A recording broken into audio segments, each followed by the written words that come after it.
ಶ್ರೀ ಗುರುಭ್ಯೋ ನಮಃ. ಎಲ್ರಿಗೂ ನಮಸ್ಕಾರ. ನಾನು ಡಾಕ್ಟರ್ KS ಕಾರಂತ್ ಅಂತೇಳಿ, ವೃತ್ತಿಯಲ್ಲಿ ಮನೋರೋಗ ತಜ್ಞ ಹಾಗೂ ಈಗ ಸದ್ಯಕ್ಕೆ ಈ ಕ್ಷೇತ್ರ ಸಾಲಿಗ್ರಾಮದ ಆಡಳಿತ ಮಂಡಳಿಯ ಅಧ್ಯಕ್ಷನಾಗಿ ಸೇವಾ ಕೈಂಕರ್ಯದಲ್ಲಿ ತೊಡ್ಕೊಂಡಿದ್ದೇನೆ.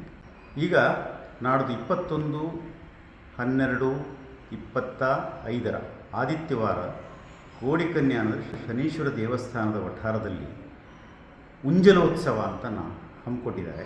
ಭಾಳ ಸಂತೋಷದ ವಿಷಯ. ಯಾಕಂದರೆ ನನ್ನೂ ಒಂದು ಎರಡನೇ ವಿಚಾರ ಏನಂತ ಹೇಳಿದರೆ, ನಮ್ಮ ಕ್ಷೇತ್ರವಾದಂಥ ಶ್ರೀ ಗುರುನರಸಿಂಹನ ಸನ್ನಿಧಿಯಿಂದ ಮೆರವಣಿಗೆಯನ್ನು ಕೂಡ ಅವರು ನಡೆಸ್ಕೊಂಡು ಹೋಗ್ತಾ ಇದ್ದಾರೆ ಅನ್ನೋ ವಿಷಯ ತಿಳಿದು ಬಹಳ ಅಭಿಮಾನಪೂರ್ವಕವಾದಂಥ ಒಂದು ಭಕ್ತಿ ನಿವೇದನೆ ಮಾಡುವಂಥ ಒಂದು ಸಂದರ್ಭ ನನಗೆ ಬಂದಿದೆ ಅಂತ ತಿಳ್ಕೊಂಡಿದ್ದೀನಿ. ಇಲ್ಲಿ ನೀವು ಕೇಳ್ಬೋದು, ಉಂಜಲೋತ್ಸವ ಅಂದರೆ ಏನು ಅಂತ. ಉಂಜಲು ಅಂದರೆ ಉಯ್ಯಾಲೆ.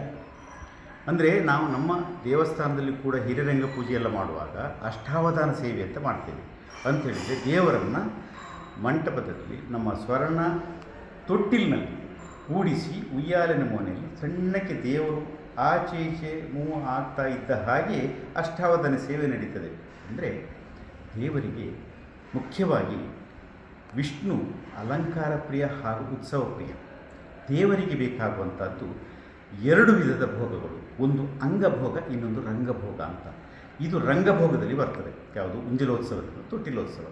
ಇಲ್ಲಿ ನಮಗೆ ಬಹಳ ಸಂತೋಷ ಪಡುವಂಥ ವಿಚಾರ ಎಂದರೆ, ಏಳುಮಲೈ ಒಡೆಯ ಶ್ರೀನಿವಾಸನು ಸ್ವತಃ ಭಕ್ತರೆಡೆಗೆ ಬಂದು ಇಲ್ಲಿಯೇ ಶ್ರೀದೇವಿ ಭೂದೇವಿ ಒಟ್ಟಿಗೆ ಕುಳಿತುಕೊಂಡು ಉಯ್ಯಾಲೆಯಲ್ಲಿ ತೂಗಿಸಿಕೊಳ್ತಾ ಭಕ್ತರಿಂದ ಸೇವೆ ಪಡೀತಾನಲ್ಲ, ಇದೊಂದು ಪುಣ್ಯ ಕಾಲ. ಬಹಳ ಗೋಧೂಳಿ ಸಮಯದಲ್ಲಿ ಒಂದು. ಎರಡನೇದಾಗಿ ಅದರ ನಂತರ ಅಲ್ಲಿಂದ ಪ್ರಧಾನ ಅರ್ಚಕರು ಎಲ್ಲ ಬಂದುಬಿಟ್ಟು ಇಲ್ಲಿ ಪುಷ್ಪಯಾಗವನ್ನು ಇಟ್ಕೊಂಡಿದ್ದಾರೆ. ಪುಷ್ಪದ ಮೂಲಕ ದೇವರನ್ನು ಅರ್ಚಿಸುವಂಥದ್ದು ಆಗಮುಕ್ತವಾಗಿ. ಅಂದರೆ ಇದು ಧಾರ್ಮಿಕವಾಗಿಯೂ ಸಾಮಾಜಿಕವಾಗಿಯೂ ಹಾಗೂ ಸಾಂಸ್ಕೃತಿಕವಾಗಿ ಭಕ್ತರನ್ನೆಲ್ಲ ಒಂದೆಡೆ ಸೇರಿಸಿ ದೇವರನ್ನು ಪೂಜಿಸುವಂಥ, ಆರಾಧಿಸುವಂಥ ಒಂದು ಉತ್ಸವ. ಹಾಗಾಗಿ ಇದೊಂದು ಭಾಳ ವಿಶೇಷ ಇದೆ. ನಮ್ಮನ್ನು ನಡೀತಿರೋದ್ರ ಮತ್ತು ಸಂತೋಷ ಇದೆ. ನೀವೆಲ್ಲರೂ ಬನ್ನಿ, ಪಾಲ್ಗೊಳ್ಳಿ.